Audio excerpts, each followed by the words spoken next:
নমস্কার, আজকের বানাবো এঁচড়ের তরকারি। সেজন্য এঁচড়টাকে কেটে নেওয়া হচ্ছে। আগে হাতে সর্ষের তেল মেখে নিতে হবে, তারপরে এঁচড়টাকে মধ্যিখান দিয়ে দুভাগ করে নিলাম।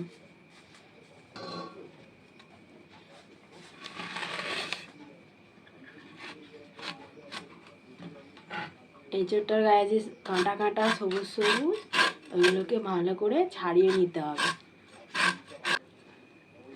সাদা ওই সিটটাকে বাদ দিতে হবে। বাদ দিয়ে মাঝারি পিস করে নিলাম। এঁচড়টা কাটা হয়ে গেছে, নুন হলুদ দিয়ে সিদ্ধ করে নেব। চামচ নুন দিয়ে দিলাম, এঁচড়গুলো দিয়ে দিলাম, সিদ্ধ করে নেব। 15 মিনিটের মতো সিদ্ধ করে নেব। 15 মিনিট পর সিদ্ধ হয়ে গেছে। এঁচড়টাকে ভাজা করে নিলাম, আলুগুলো ভেজে নিচ্ছে। নুন দিয়ে দিলাম পরিমাণ মতো, আলুর সাথে পেঁয়াজ কুচিগুলোও দিয়ে দিলাম, দিয়ে ভাজা করে নিচ্ছি। তেজপাতা, এলাচ, দারুচিনি, লবঙ্গ দিয়ে দিলাম।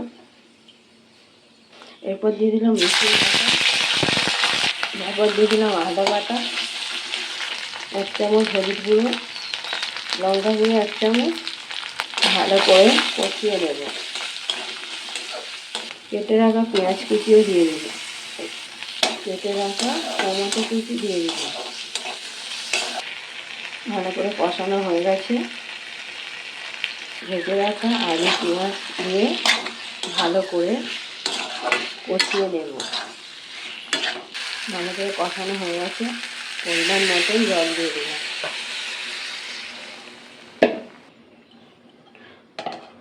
15 মিনিট হতে দেব। 10 মিনিট পর ভেজে রাখা এঁচড়গুলো দিয়ে দেব। 15 মিনিট পর আমাদের হয়ে গেছে এঁচড়ের ঝোল। নামিয়ে নেব। এঁচড়ের ঝোল হয়ে গেছে। ভালো লাগলে লাইক, শেয়ার, সাবস্ক্রাইব করবেন।